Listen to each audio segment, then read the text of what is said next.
In the last two sections, we have defined the Riemann integral via lower and upper sums, and we have established its main properties explicitly in terms of lower and upper sums, and proven all the interesting things there are to know about integrals, about the behavior of integrals. The problem is that so far we have only seen very few examples, because this method of lower and upper sums, it's kind of hard to compute them explicitly and hard to compute the lower and upper integrals explicitly. So the main tool for really computing integrals, and one of the most important connections of all of analysis, is established in this section about integration and differentiation. So far we have constructed both things independently. We have constructed derivatives by differential quotients and so on. We have constructed integrals via lower and upper sums, but these two are kind of separate from each other. But the main tool is now that these connections are actually, these two constructions are actually related. And this is something you probably already know from high school and from your physics class, that you can kind of use derivatives to compute integrals, and that integration is somehow the kind of the inverse, very roughly, of differentiation. So you can kind of, they are inverse to each other in a certain sense. That will be established in this section. Okay, just a formalism. I will just always write I for some interval which has more than one point. It can be open or closed or whatever, but it just has to contain more than one point, but I won't define this every single time I use this I. So this is for everything in this section. Okay, before we establish this connection between integrals and derivatives, just some more formalism. We basically extend our notation.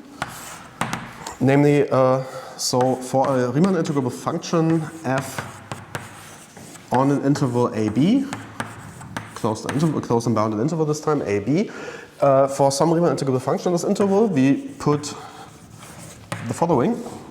The integral from, not from A to B, but from B to A, f of x dx. Of course, this is not defined because this is the wrong way around. We need the lower bound to be smaller than the upper one. But we introduce this notation by just defining this as minus the integral going from A to B f of x dx. And finally, there's another situation that we haven't completely defined, namely for some point in the interval AB, C. We define the integral from C to C. This is also something we haven't defined yet, because by assumption it was always the case that the lower bound is strictly smaller than the upper one. So in this case we define the integral simply as 0. Okay, so why is this necessary? This is kind of, it turns out that with this formalism, this fits in with the later theorems, and you can really use this nicely. And they satisfy a certain claim, namely they have this nice property that we've established for intervals. Namely, we have seen that the integral from A to B f of x dx is the same as the integral from A to C plus the integral from C to B. So we can kind of split these integrals into separate parts. And we have seen that this is the case if C is contained in the interval AB.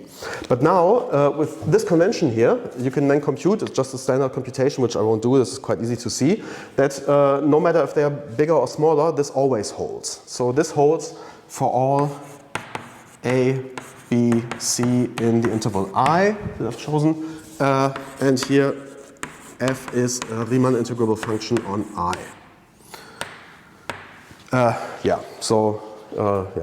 This then holds for all possible choices, so with the minus signs and so on, so this always works. This is good to know. Okay, so now we want to establish the connection between integrals and derivatives. And this is contained in a theorem which is probably the most important theorem discussed in this lecture, in this whole lecture, and in my opinion one of the most beautiful and most important theorems of all of mathematics. Namely by really connecting these two independent constructions in an extremely elegant way. This is called the Fundamental Theorem of Calculus.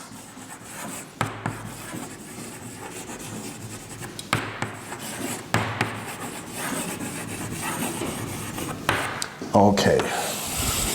And this is so beautiful that I underline it twice. Okay, what does this theorem say? So we take some point in the interval I, and we take a continuous real function on the interval I. Okay, this has two parts. Some of them only consider the second part of this as the fundamental theorem and the part A as some separate theorem, but I consider these two combined. It's kind of a, some convention wise. So if I define a function f from I to r by f of x is defined to be the integral from a to x. So the upper bound here is the variable of this function over f, and now this integration variable I call t, f of t dt. So the upper bound is the variable in this function. Of course, since f is continuous, we've seen in section 5.1 that it's then Riemann integrable. So all these, on the closed bounded intervals, so all these integrals here are well defined. Then this function is differentiable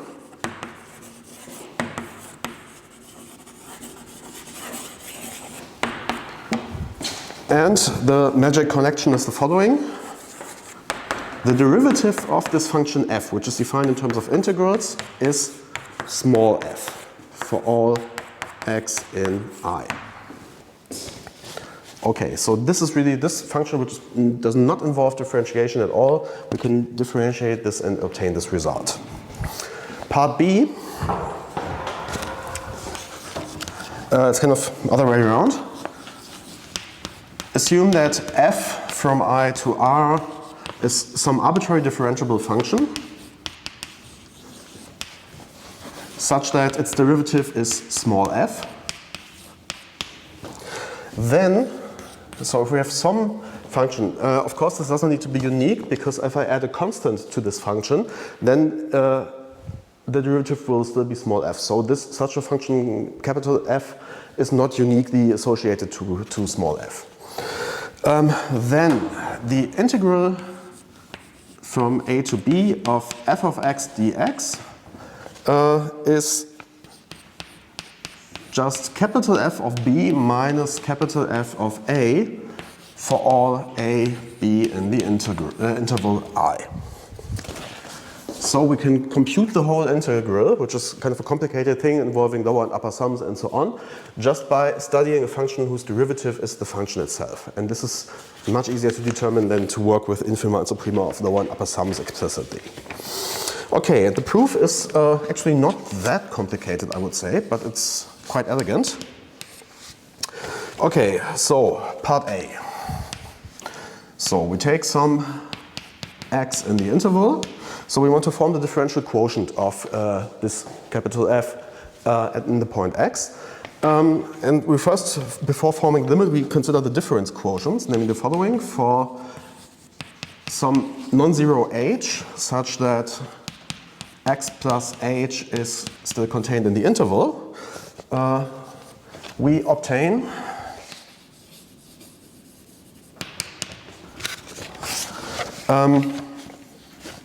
the difference quotient f of x plus h minus f of x divided by h. Now this is the quotient whose limit we need to consider for h going to 0, but let's consider h as fixed for the moment. Then by definition this is 1 over h times the integral from a to x plus h f of x dx plus the integral, minus the integral going from a to x f of x dx. But if we consider these addition rules by just going from a certain point to a certain point, so we have this integral going from a to x plus h, and let's say x is in between, so if h is negative it would be the other way around. But we can then use this addition rule for integrals, so this law here, and obtain that this is the same as 1 over h times the integral going from x to x plus h f of x dx. Okay, so this is just computation. Now,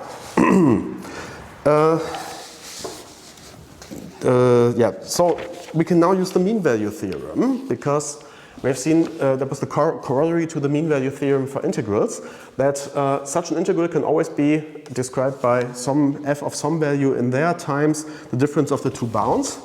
This means explicitly by corollary, that was number somewhere I should have written it down. Oh, here, 516. Yeah, that was the immediate corollary of the mean value theorem for integrals. We have some number psi h, which lies between x and x plus h. So let's say, can again do this trick of writing this as the union of two intervals, of which one of the two will be empty. So we have some psi h between x and x plus h, such that the following holds. Such that, so the left-hand side f of x plus h minus f of x divided by h is 1 over h, and now we can replace this interval here by this mean value argument. This is the same as f of psi h times, and now the difference of the two, x plus h minus x. And now, of course, we see that these cancel each other out, and now we have just multiplying this with h, and this cancel each other out, so this is just f of psi h. Okay, so this difference quotient is actually some value of f, and this is kind of the key observation here, because now we just need to do a nice limiting procedure. I do this via sequences again, to be very precise. So we take hn, be a real sequence, n and n, a real sequence such that x plus hn lies in I for all n and n. Okay, so we can now, and that's of course important, limit of the hn is 0. So the difference quotient there, this converges with all possible limits for all possible of these hn. Converges then, we're replacing this hn there. And for each n,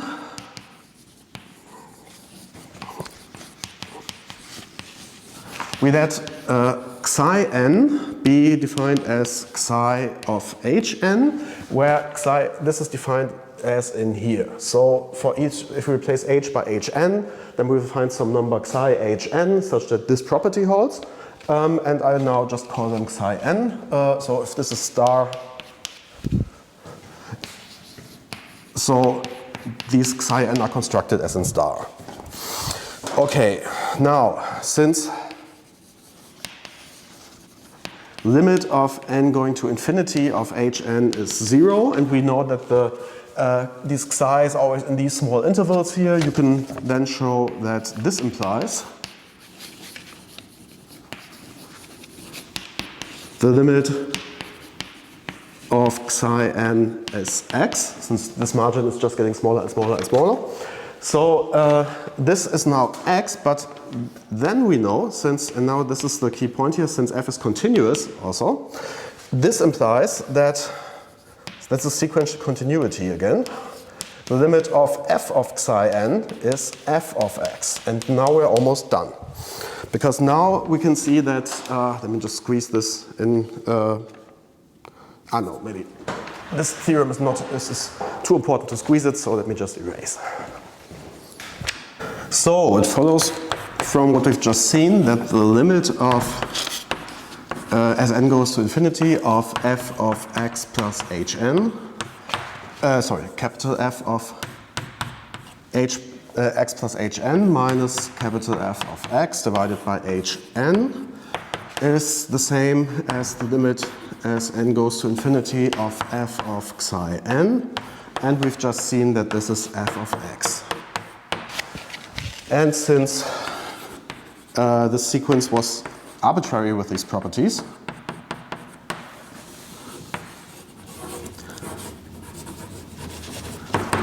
this shows that the derivative f prime of x, which is the limit of h going to 0, f of x plus h minus f of x divided by h, is small f of x, and this holds for all x in I, which is the first part of the fundamental theorem. Okay, so this is just a very simple computation where we just needed the construction of integrals, the properties, and the mean value theorem. And this is just, I don't know, I find this extremely beautiful. Okay, part B. So if we have now any function whose derivative of the small f, then this says that we can compute the integral in terms of this function. So, first of all, we always have some fixed function that is whose derivative is small f, namely the one we've constructed in A. So this time I call this f0 from going from I to R. F0 of x is the integral from a to x f of t dt. So we've seen, and this is what we've just proven, this is a function whose derivative is small f as well. Now capital F, which we have by assumption, is some arbitrary function which has the same derivative small f. But we've seen that was a theorem we had in after the mean value theorem. That was corollary 425b. And it has the following content. If we have two functions which have the same derivative, then these functions coincide up to adding a constant. Which means if we have this function f0 and we have the function f that's just kind of falling from the sky, we don't know what it is, but we know this function has this property, so by corollary 425b, there exists some constants, c and r, such that f of x is f0 of x plus c for all x in I. Now, if we now compute this difference, that should be so interesting by the claim. We get that f of b minus f of a, so capital F. This is now the same simply by it's now replacing it by f0. f0 of b plus c minus f0 of a, and now we get a minus c because the minus multiplies here. So we see the two constants cancel each other out. So all that remains is f0 of b minus f0 of a, but if we just write this down explicitly, this is by construction just the integral from a to b f of x dx. Now I've called the variable, the integration variable x again, and minus the integral of from a to a of f of x dx. And just by convention, if the bounds are the same, this is just 0, as I did in the beginning here. So this is simply the integral from a to b of f of x dx. And this already shows this wonderful theorem. Okay, so this theorem has a really nice some really nice consequences because now we can compute derivatives. Before I give you a list of examples, basically, let me just introduce a convention here. That was because such functions popping up in that theorem are sometimes referred to as the antiderivative, namely an antiderivative of some function f going from I to R is a differentiable function capital F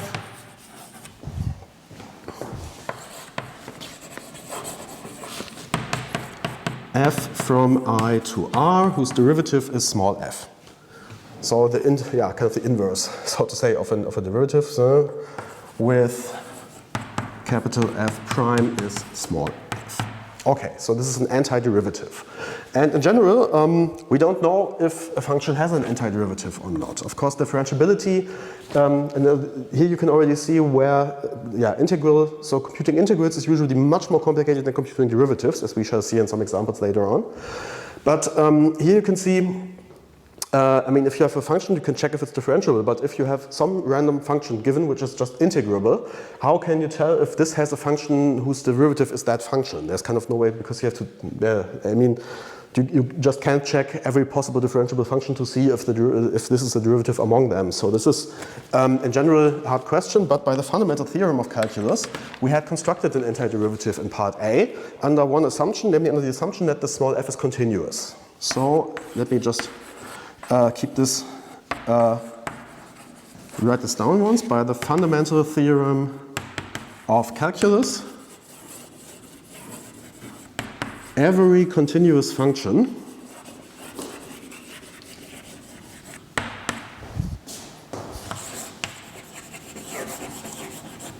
has an antiderivative.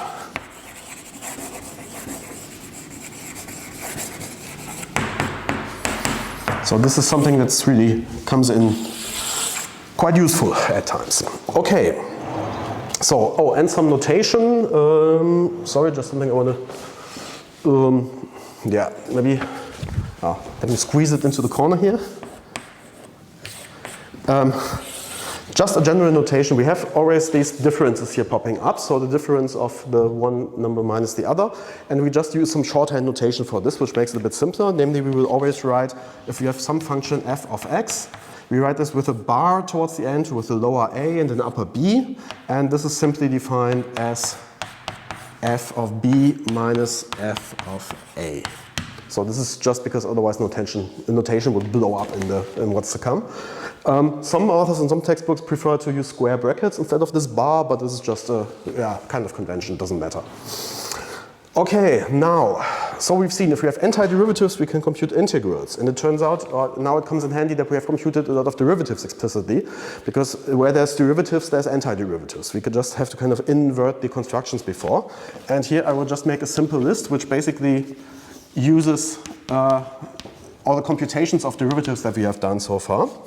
We use, so the results from the previous chapter about differentiation and the Fundamental Theorem of Calculus.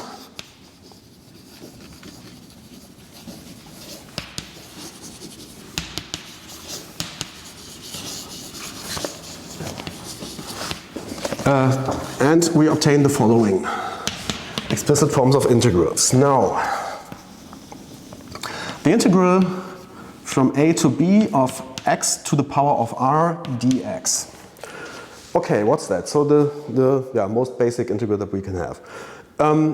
So we've seen that if we differentiate, the exponent is going down by 1. So if we need a function whose derivative is this function, it should be something with x to the r plus 1.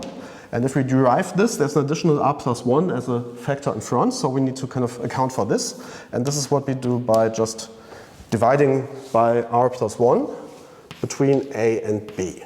And this is, just a mathematical construction, but or pay attention, this is the case for all r in R, with one exception, minus 1.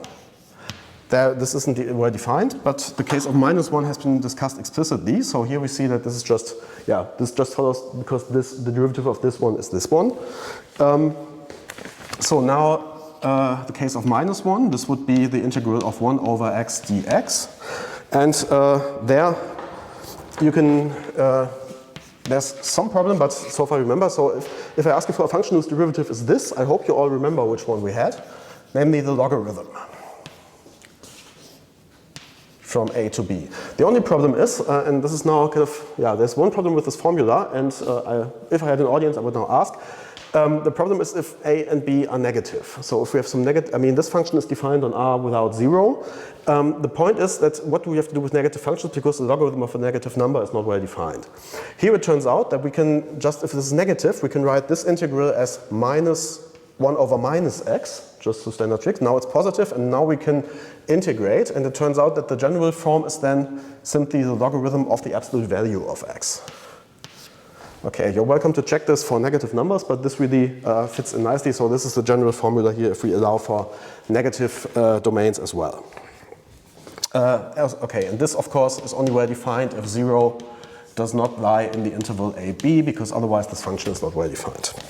We'll discuss situations where we integrate over parts where the function is not well defined in a few sections, but we'll see this later. Now, more functions. The integral from a to b of e to the power of cx dx. Okay, how do we find a function? Differentiation in this case just means because the function e to the x is, the derivative is itself.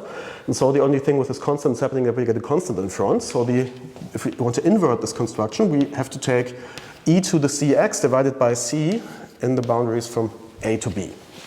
So this is just, if we differentiate, you see that this pops out. So, okay, for all c in R, but not 0. Otherwise we have a constant function, then this doesn't work. Okay, so this function was also easy, and now we get some more easier ones, and then we get to the trigonometric functions. Okay, the sine of x first. Okay, we've seen that sine and cosine are related also by their derivatives. We've seen that the derivative of cosine is minus sine. So a function whose derivative is the sine is simply minus the cosine of x from a to b. And in the same way, the integral from a to b of the cosine of x is dx is the sine. The derivative of the sine is the cosine. So this is just the inverse of this relation between the two. Okay, now some more that we've seen. If the interval is contained in the open interval from minus pi over 2 to pi over 2, then we have seen that the integral from, so we haven't seen that, sorry, the integral of 1 over cosine squared of x dx, and we have seen that this function is the derivative of something. And now I would also ask the audience if you remember, this was the derivative of the tangent. So we get tangent of x in the boundaries of a to b. Okay, now something more which looks kind of a bit messy. Namely, if we have the integral a to b of 1 over 1 plus x squared dx. This is a very innocently looking function. This is just a polynomial in here, and so you might think, okay, yeah, the derivative of 1 over x, the integral of 1 over x squared would be minus 1 over x, so this looks very similar, so it should also be a very similar result, and this is wrong. This is where the intuition fails us with integrals.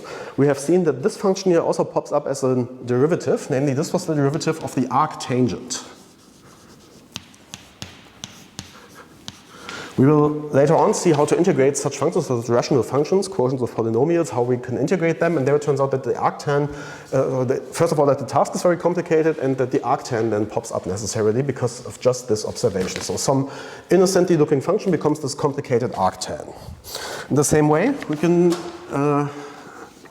consider the following function. Now we assume that AB is contained in the open interval from minus 1 to 1. Such that the following integrand is well defined. Oh, sorry, I haven't called this. The integrand is the function which we integrate. This is called the integrand. So there we get, we take 1 over the square root of 1 minus x squared dx. And now also I would ask you, what is the, do you recall a function which has this as derivative? And we have seen this. This was the derivative of the arcsine x of minus, from a to b. Here again, we've seen it's a function which doesn't look that complicated, but this arcsine function then comes in, and so integrating leads usually to quite complicated functions. Okay, we want to be able to compute the integrals of more complicated functions other than these elementary ones, and for this we need a bit more theory. And the idea is now that we want to use the rules we know for differentiation and want to turn them into rules of integration, as we shall see after I erase the board. We want to use the rules of differentiation and kind of use them backwards to get rules for integration. And more precisely, the two rules that I'm going to study now are the product rule for derivatives and the chain rule. And it turns out that we can turn both of those, or we can derive formulas for integrals from both of them, which turn out to be pretty useful, as we shall also see in examples. First of all, some definition, and this is just some notion which kind of saves you from writing the same all the time, namely a function going from I to C, so complex values is fine, although we only study only real valued functions at the moment. We call such a function continuously differentiable.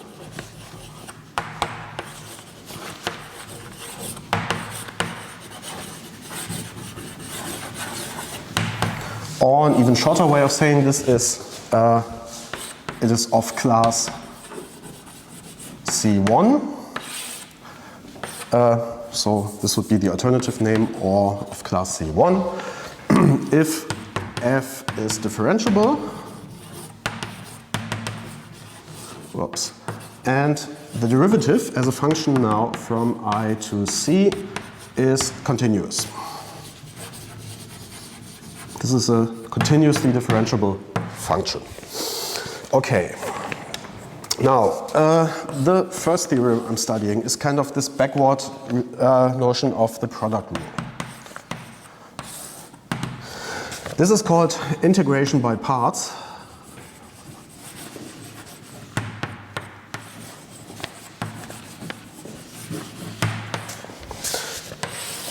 So, and we again study products of functions. We assume that we have two continuously differentiable functions, which I call u and v. Let them be continuously differentiable. Then we get the following rule.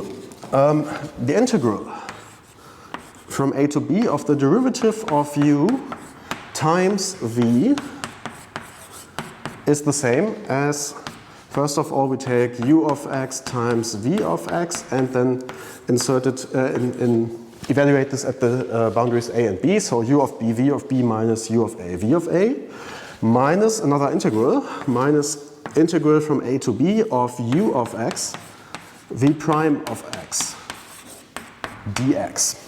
Okay, this might not look all too spectacular because we're kind of replacing one complicated integral by another complicated integral, but it turns out that there are quite some situations where you can really benefit from this, simply because this integral on the right hand side here might be much easier than the one on the left hand side. We shall see an example of this in a second, but first we have to prove this. And yeah, this looks a bit like the product rule maybe, and we shall see how we can derive this from the product rule. Namely, by the product rule,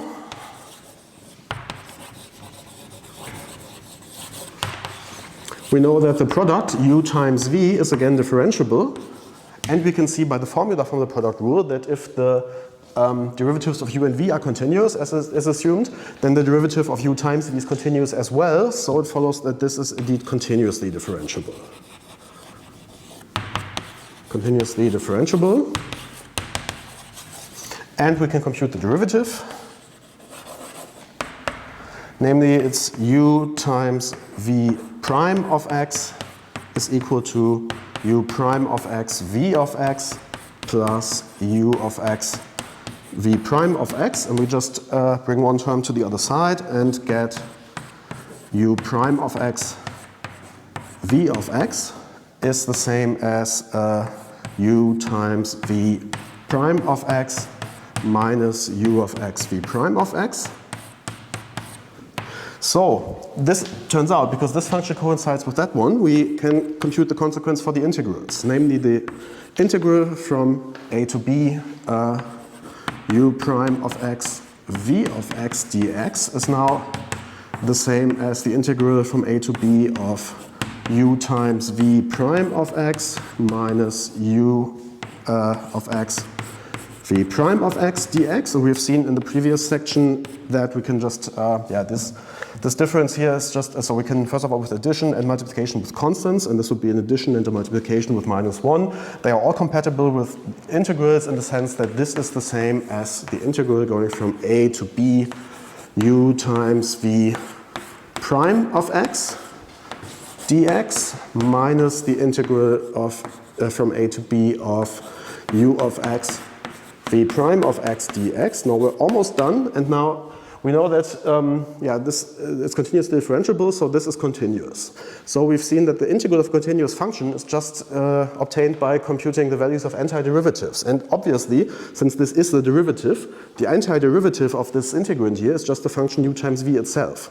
So this is just by the fundamental theorem.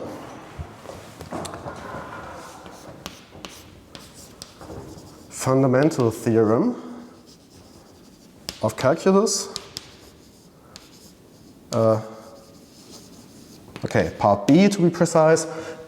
This is the same as u of x, v of x from a to b minus the integral from a to b u of x, v prime of x dx, and this is precisely what we wanted to show. So this proves up our integration by parts formula. And so, since it's maybe not that obvious to how to compute the integrals with this formula, I will give you two examples. Okay, example 524. The first one, I want the integral from a to b of log x dx, where 0 is smaller than a is smaller than b. Okay, so far we haven't seen any obvious function whose derivative is the log of x, so we haven't encountered one so far. And now you might wonder, because this is not a product. So this is just the logarithm of x. So where should we use this integration by parts? It turns out, let me leave room here, we will apply integration by parts.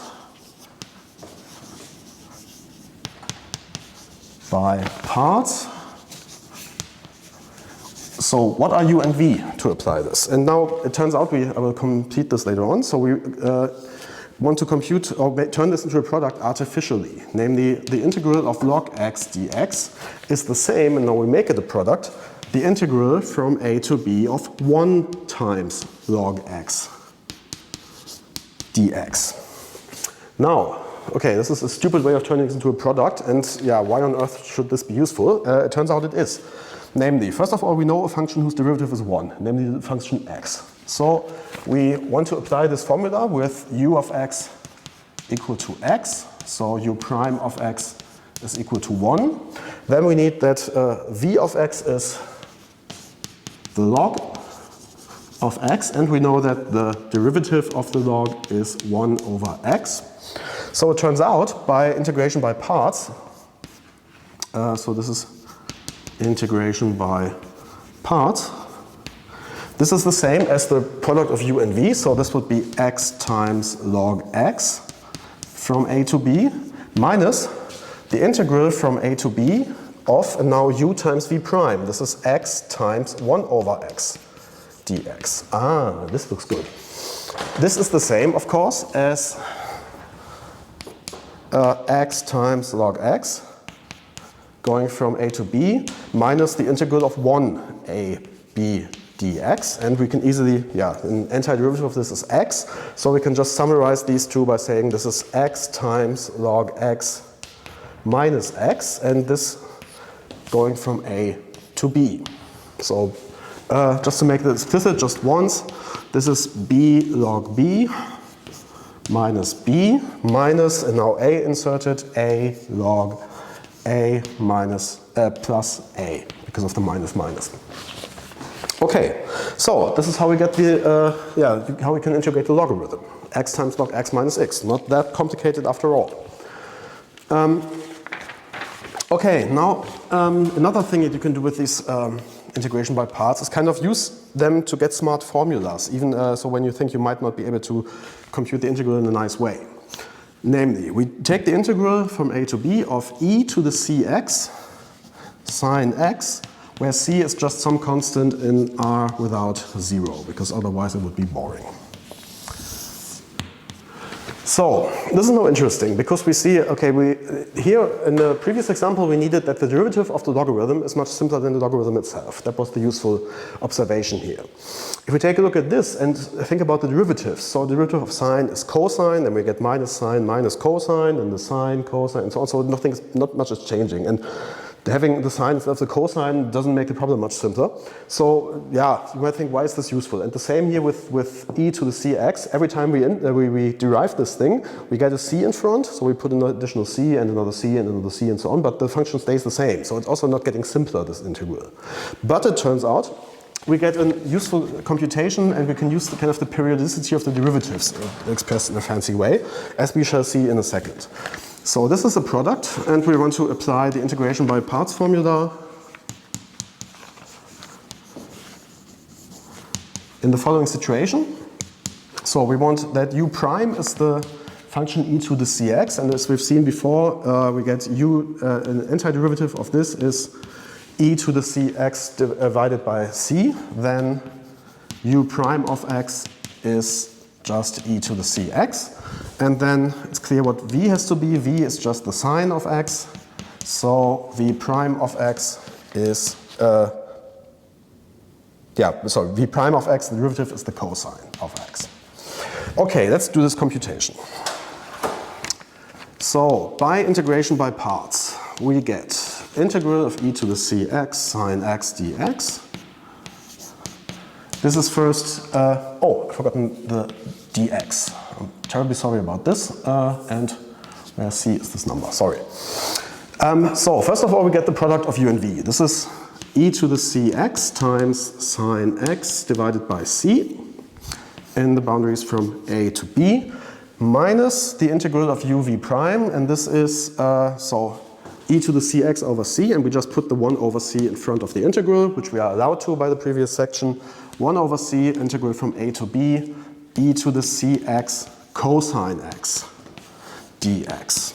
Okay, great. So we've computed a long time, and we've now just, all we achieved was to replace this by the cosine. Duh. But it turns out that this is now really useful, because now we can do the same thing again. We can now apply integration by parts to this integral and then get back to a sine formula, and this will be useful, as we shall see, but first I need to erase.